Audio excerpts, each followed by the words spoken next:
പെൺകുട്ടികള് വൾഗറായിട്ട് ഡ്രസ് ഇടുന്നതിന് ക്ലീവേജ് ഒക്കെ അത് അവരുടെ ഇഷ്ടങ്ങളാണ്. അത് നമുക്ക് ഒരിക്കലും അതിന് ഇത് പറയാൻ പറ്റില്ല. അത് അവരുടെ ശരീരത്തിൽ കിടക്കുന്നത് അവരുടെ ഇഷ്ടങ്ങളാണ്. ഗാന്ധിജി നമുക്ക് പണ്ട് ഗാന്ധിജി എന്ന പോലെ നല്ല ഇപ്പോൾ നടക്കുന്നത്, എന്നാലും അവർക്ക് സ്വാതന്ത്ര്യം കൊടുത്തിട്ടുണ്ട്.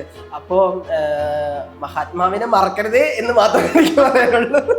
അവസാനം തുണി ഇല്ലാണ്ട് ആവരുത്, ചരിത്രവും മറക്കരുത്. അതെ, ചരിത്രം മറക്കരുത്. നമ്മള് തുണി എടുക്കാൻ വേണ്ടിയിട്ടാണ് ഇത്രയും സമരങ്ങളും കാര്യങ്ങളൊക്കെ നടത്തി വന്നത്. അവസാനം തുണി ഇല്ലാണ്ട് നടക്കേണ്ട അവസ്ഥ.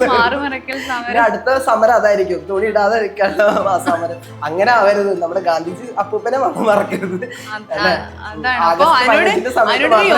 യോജിപ്പില്ലാന്ന് എനിക്ക് തോന്നുന്നേ. എനിക്ക് അല്ല, നമ്മള് കോസ്റ്റ്യൂം സാരിയാണോ ഇഷ്ടം? ഞാനൊരു കാര്യം പറയട്ടെ. ഇപ്പൊ നല്ല സെറ്റ് സാരി കൊടുത്തിട്ടുള്ള ഒരു കുട്ടി, അപ്പൊ കുട്ടി പറഞ്ഞ പോലെ ഈ ഒരു കുട്ടി, അപ്പൊ ഈ രണ്ട് കുട്ടികളെ നമ്മൾ ഒരുമിച്ച് നിർത്തി, സെറ്റ് സാരി കൊടുത്ത കുട്ടീനെ നിർത്തി, ഇങ്ങനെയുള്ള വൾഗറായിട്ട് നിൽക്കുന്ന കുട്ടീനെ നിർത്തി. എല്ലാവരും നോക്കുന്ന രീതി വ്യത്യാസമായിരിക്കും, മനസ്സിലായോ? നമ്മൾ ഈ സെറ്റ് സാരി കൊടുത്ത കുട്ടീനോട് നമ്മൾ എങ്ങനെ നോക്കും? ഏത് രീതിയിൽ നോക്കും?